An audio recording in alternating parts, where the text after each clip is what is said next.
This was a bit of a surprise.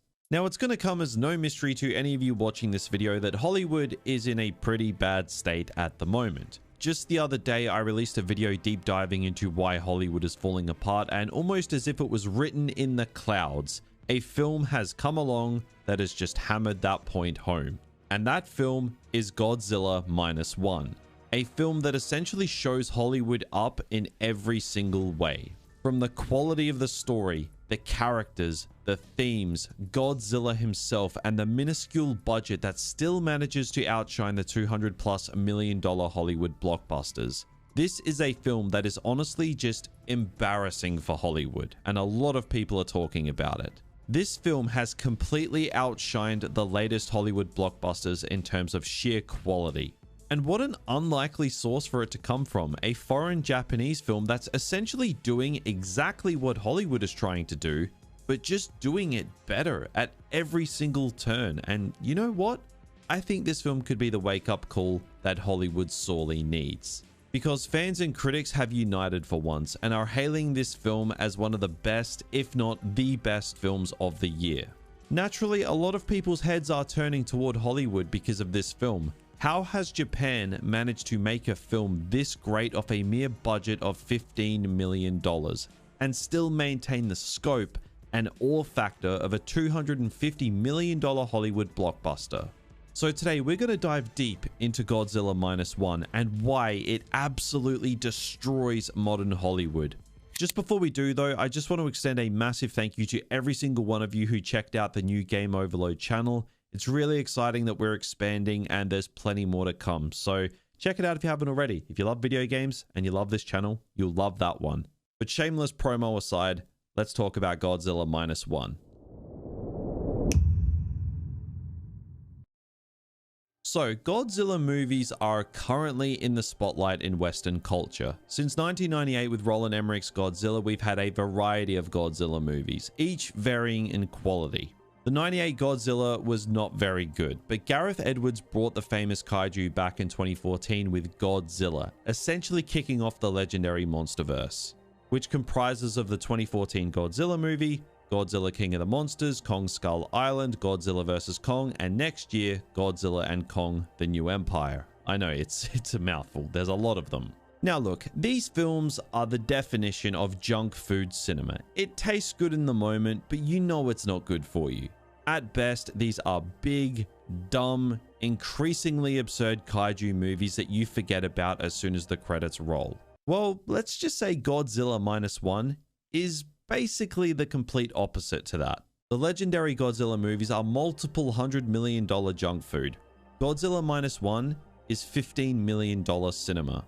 Minus One takes the biggest complaints about legendary Godzilla movies and turns it into its greatest strength, that being the human characters. The human characters in the legendary Godzilla movies, they are trash. Let's just be real, they're trash. They are there to convey the plot to the viewer and nothing more. There is just simply nothing interesting going on with them.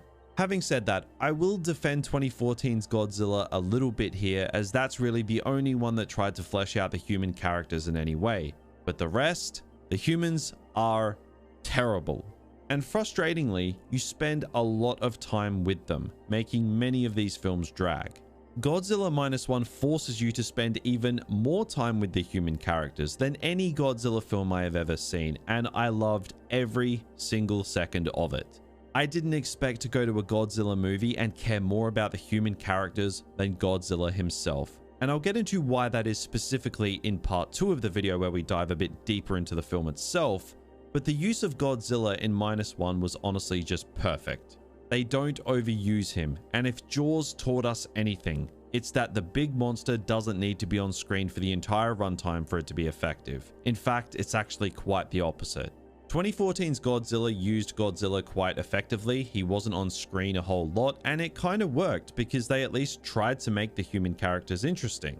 But the more recent Godzilla films just haven't even tried and just throw Godzilla on screen because the writers don't have the talent to actually create human characters that are interesting. Minus One makes a major deal out of the presence of Godzilla, so when he's actually in the movie, he is used to full effect.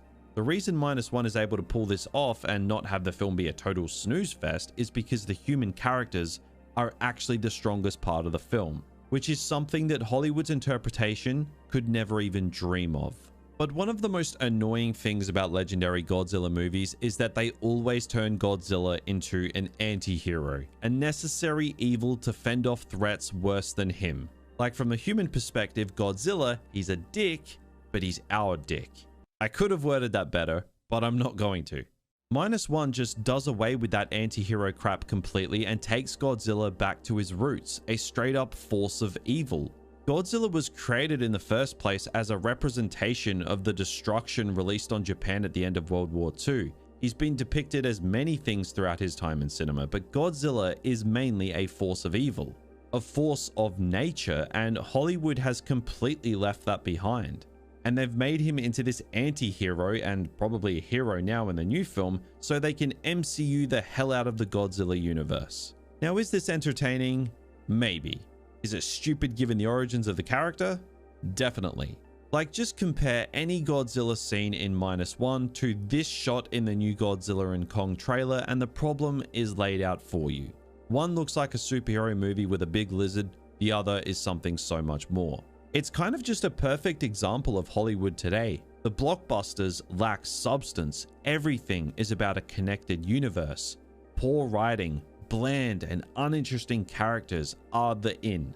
And the portrayal of Godzilla alone, when you compare Hollywood's interpretation to Japan's, is more than enough to signify how dumbed down Hollywood blockbusters have become. And I love that -1 highlights that.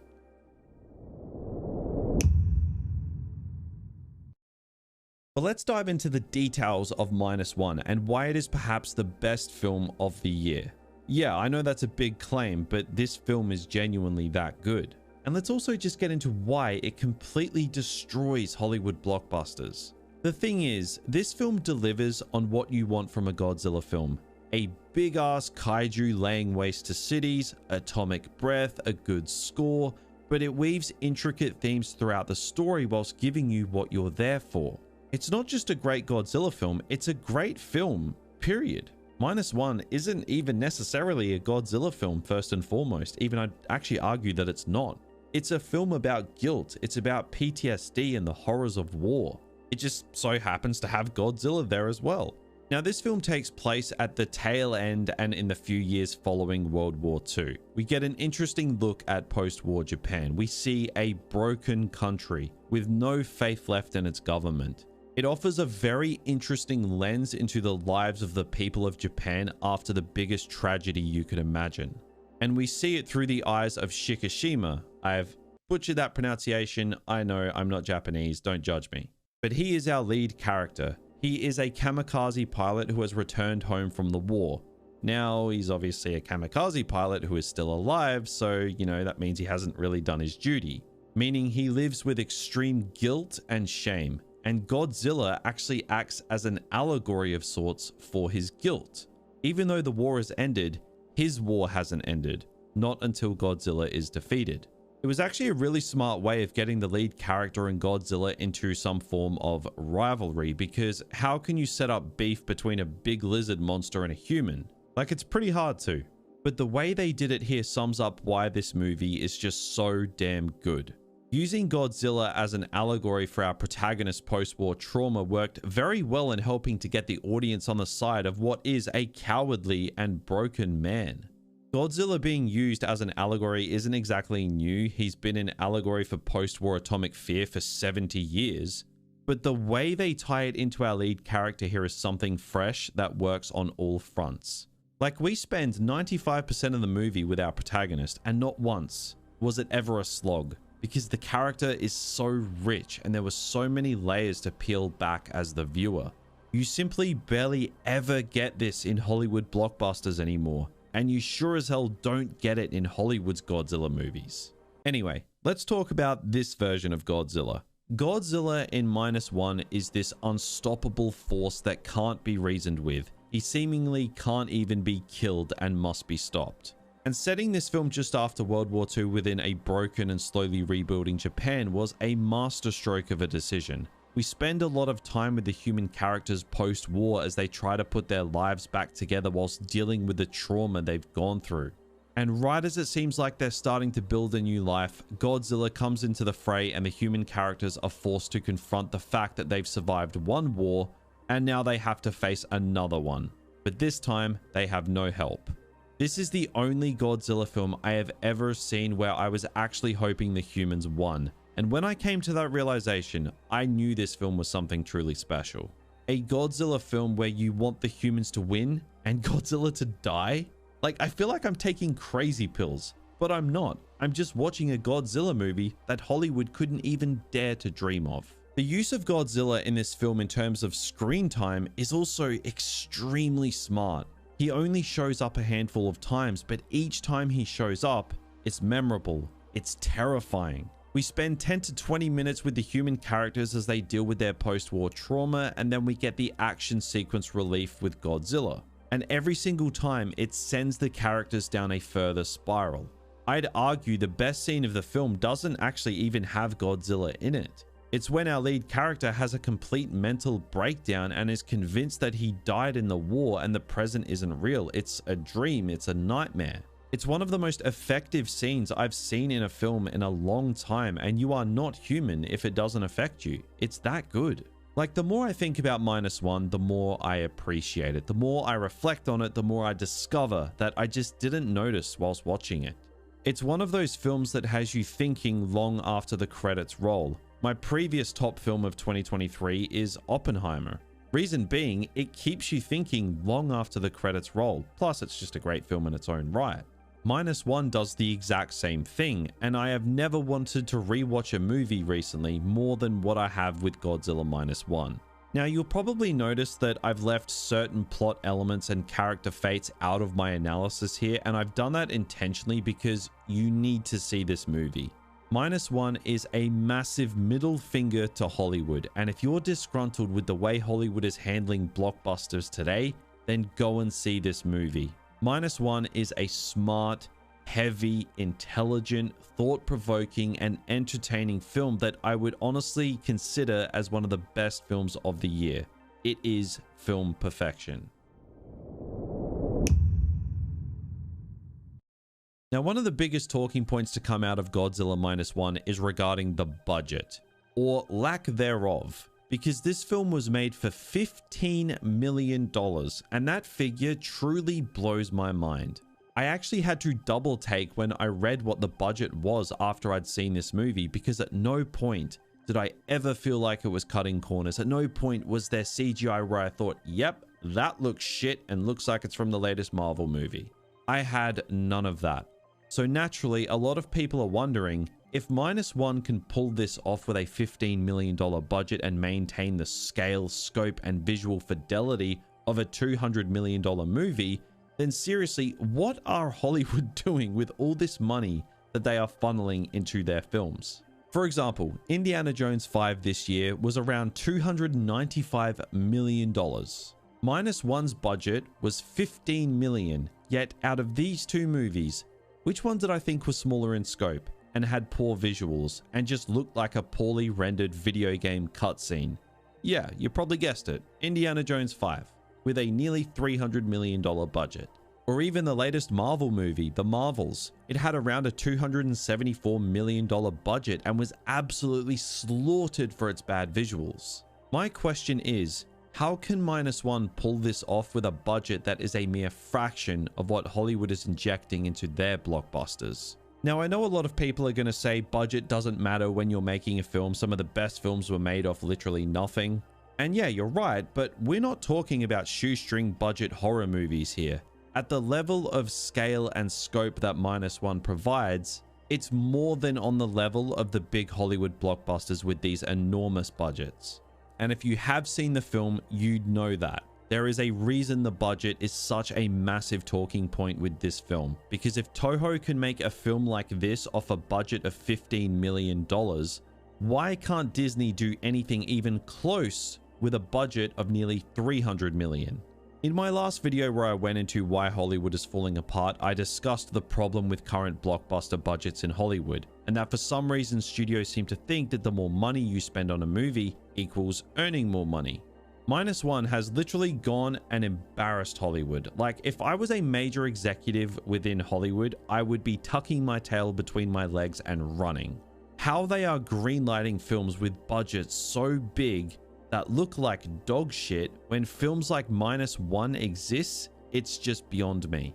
There is a scene in Godzilla Minus One where Godzilla destroys an entire city. He tears buildings apart, he throws trains around, and then for the cherry on top, he uses his atomic breath, which was one of the most visually stunning and jaw-dropping moments I've seen in a blockbuster in years. And having seen many Hollywood films and become accustomed to their budget, if I were to guess, I would have said that set piece alone would have cost over double the film's budget, and this was a mere 10-minute sequence of the film. This doesn't even take into account the opening Godzilla sequence, or the multiple scenes where Godzilla is attacking boats in the ocean, or the climax of the film, which has the most action out of any of the set pieces. This film's budget, honestly, is staggering, and Hollywood need to have a long, good, hard look at how this film was made. Because not only does it look better than 99.9% of Hollywood's bloated budget blockbusters, say that 10 times fast, but it was made for hundreds of millions of dollars less. Now, the reason this is such a problem for Hollywood and why it's just so embarrassing is because blockbusters these days flop consistently. Sure, 5 years ago, you could have said that, yeah, this film cost $200 million to make, but it made $1.5 billion back. But realistically, how often is that happening anymore?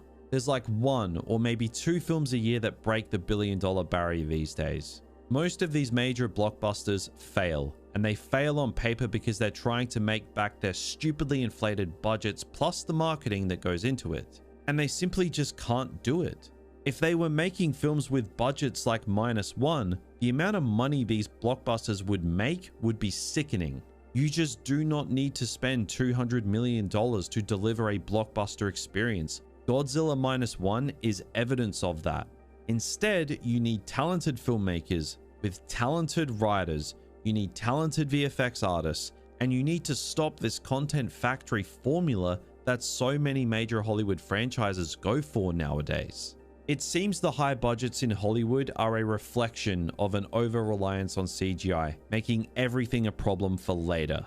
Like, remember when that clip went around over the unnecessary CGI in Marvel films? That is part of the problem. I would love to see the MCU try and make a $15 million movie, because they'd actually have to get creative for once. The story and the characters would need to be able to carry the film, which is something they simply can't do anymore. I think we're all sick of the over-bloated CGI-infused vomit that Hollywood keeps spitting out, so I'd love to see a change made. And given how embarrassing Godzilla Minus One is for Hollywood, and how much noise it's starting to create, I really hope this film is one that inspires change and finally wakes Hollywood up. So if there is anything you should take away from this video, it's go see Godzilla Minus One if you haven't already. It's a smart, intricate, well-written and well-told story with likable and sympathetic characters that offers a peek through the lens of post-war Japan. And of course, it more than delivers on the Godzilla goodness that you come to expect. This may well be right on par with Oppenheimer as my #1 film of 2023. If you have the means, go see it. It's worth it, and the better this film does, the more likely Hollywood wakes up and makes change.